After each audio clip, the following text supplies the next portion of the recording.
about if the government should restrict content on the internet. This has become an issue within recent years, mainly because people want the federal government to do so. It's a huge issue mainly because the government doing so would be in direct violation of the US Constitution, specifically the Bill of Rights.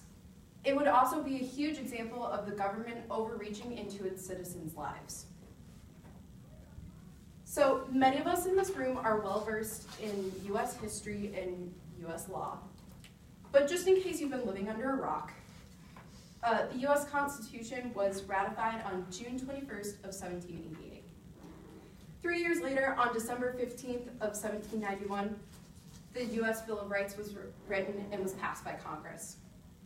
According to the National Archives, the Bill of Rights originally only consisted of 10 amendments that outlined some basic rights and rules of US citizens. So this brings us to the First Amendment, which makes or breaks my case. The First Amendment of the Bill of Rights states, Congress shall make no law respecting an establishment of a religion or prohibiting the free exercise thereof, or abridging the freedom of speech or of the press, or the right of the people peaceable to assemble and to petition the government for a redress of grievances. The First Amendment laid the groundwork for the other 26 amendments that we know and love today. So what does the First Amendment say and protect us from? The First Amendment protects us from the federal government from prosecuting us US citizens for what we say. So Craig Benzine, the host of Crash Course Government and Politics, said it best. The First Amendment protects you from the government doing things that try to deny you speech, but not anyone else. So you can't make a federal court case out of your mom telling you not to say a bad word, or censorship at work. So what are some exceptions to this amendment?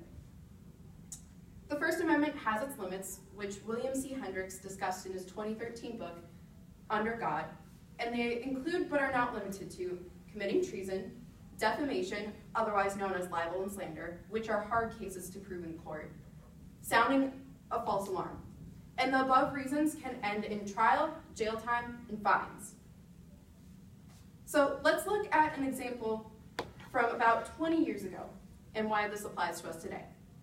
So in 1996, the Federal Communications Decency Act, otherwise known as the CDA, was passed.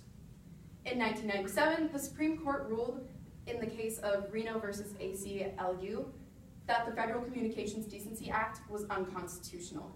The CDA was a law that was passed to prevent the distribution of indecent images on the internet.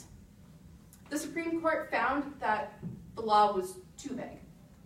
Similarly, the landmark case of Mapp versus Ohio, in which Dolry Mapp was arrested for possessing betting slips and indecent images, is an example of the same sort of deal.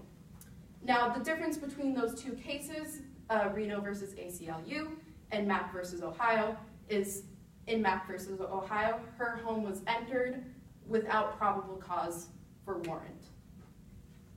And this applies to us today. The government restricting the content on the internet would be an example of the government reaching too far into our lives, because what one person considers indecent might not be what another person considers indecent, which is a huge issue and would also be the government trying to provide a moral code for US citizens, which we legally do not have to apply to our lives. In conclusion, the federal government should not be restricting content on the internet. The only time that the federal government has a say is when the content in question ends in illegal behavior, such as the distribution of drugs or the sale of illegal weapons. Censorship is an issue that has many guidelines and nuances, but it is not the government's fault if you are offended by a Facebook comment. Just personal opinion there. It's also not the government's fault if you see something that you shouldn't see. It's not the government's fault, which many parents, I'm sure, love to blame on the government. All right, thank you.